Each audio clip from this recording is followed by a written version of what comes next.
Assalamu alaikum, everyone. I remember last time I catch cold was like 100 years ago, and the second time is today. So this is not my real voice.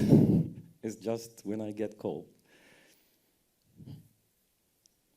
I'm really honored to be here and to speak to you about my journey, which is very humble, but probably you can learn from.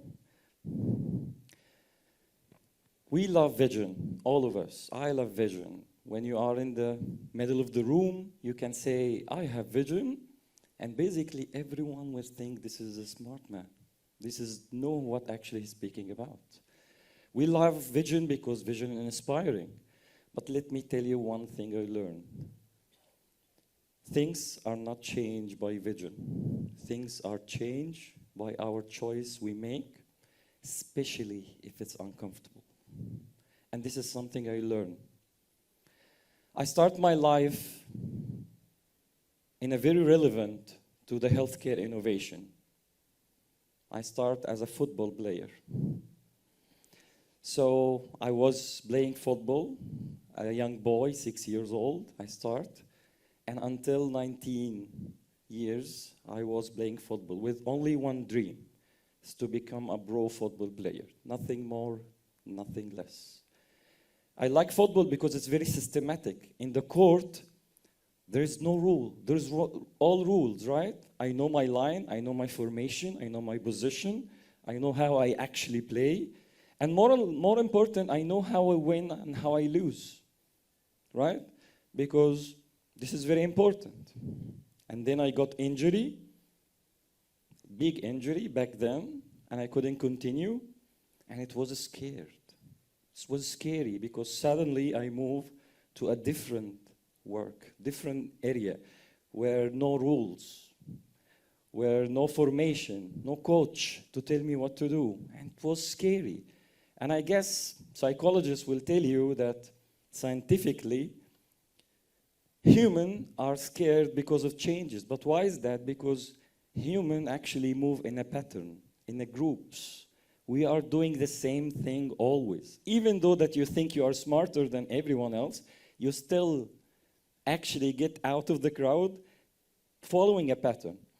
And because we do this every day, we are actually producing emotions. However, when things change, this emotion stopped. It's no longer produced. And we're scared, we panic, we don't know how to do that. And it's not only me that I felt scared. All humans with change, this is how they are actually producing, this is how they panic. Historically, it's the same. Trust me. We are all have been here. Every single generation believes that the next technology will be destroying something. Regardless, what is it? But it will be destroying something. 1876, Sir Graham Bell, he produced telephone. Suddenly, you don't have to ride horse to go and tell someone else that I love you or I need you, I'm invite you for dinner. However, New York Times, they thought that this is gonna be destroying the concert halls because people will be listening to the concerts through the phone. And we have to stop this killing for the concert hall. Not only that, 1895, there is a public medical warning by physician. They say that women are cycling, they will have permanent facial deformity.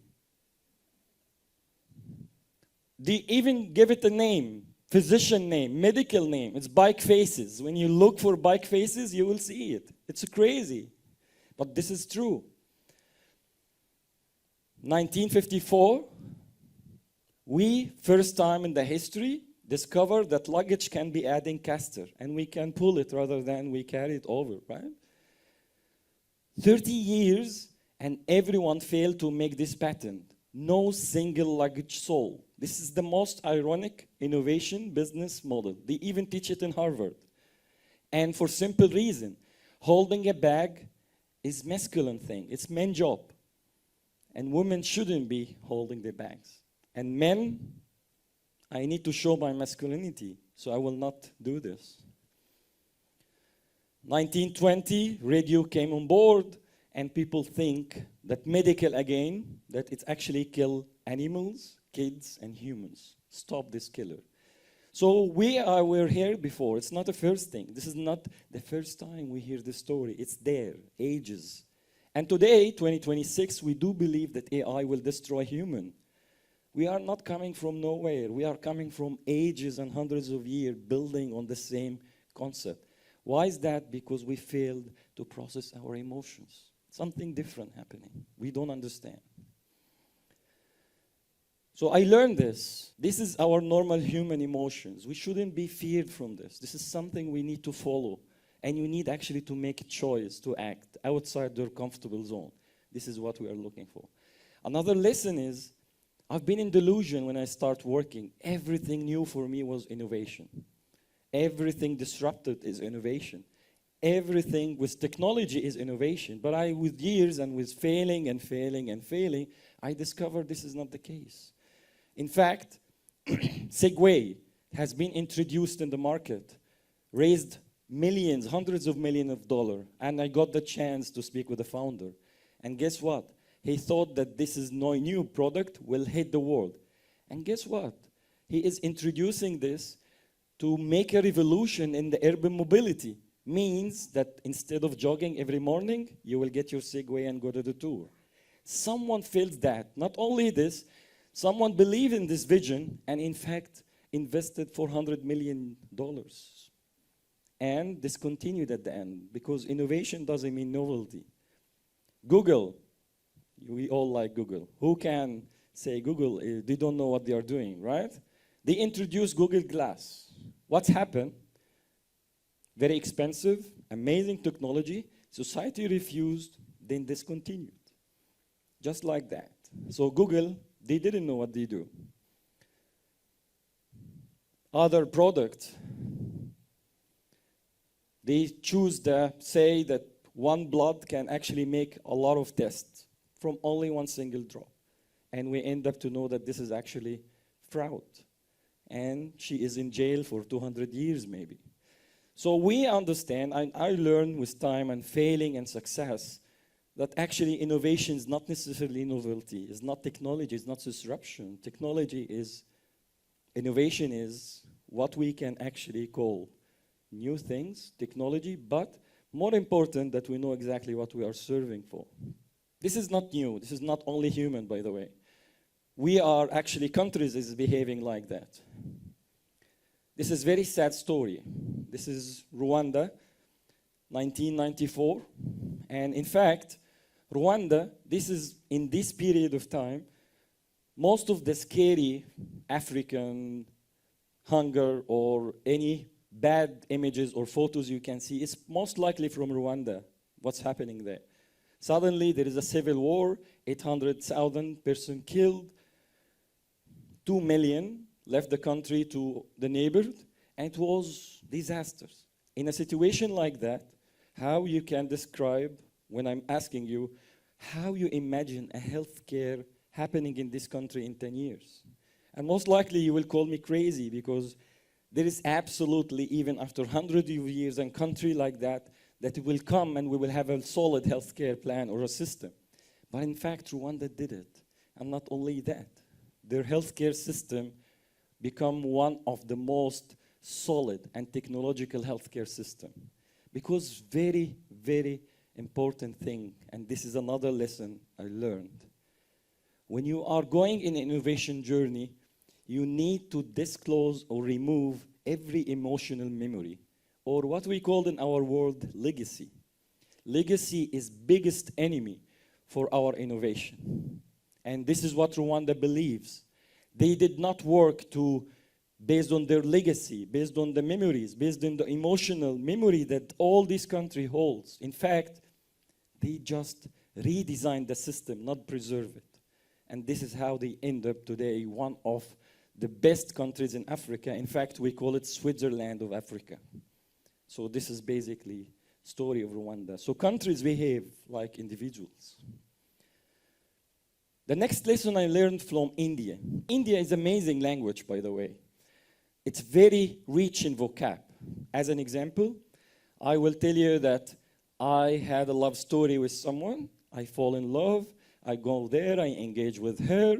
And I have some drama. Before the wedding, she discovers something. We split, but some power from God comes.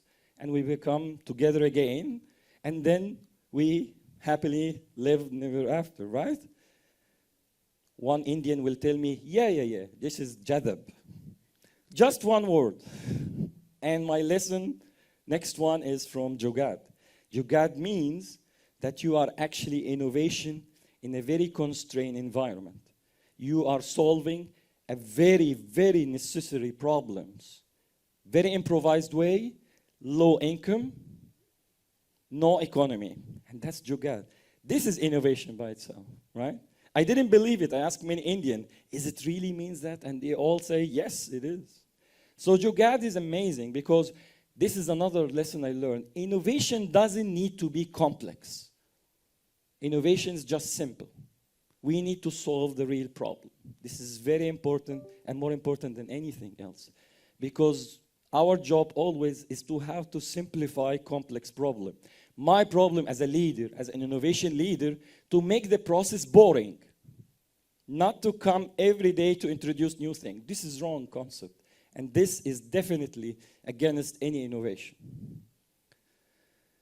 Another lesson I learned is every innovation, they need 4 elements. And it has to be together, right? So basically, first one is the purpose. Everything has to serve a real purpose. Start with why, and not only one why. Go deep, go root cause analysis. Go for 5, 6, 7 whys until you reach the main reasons.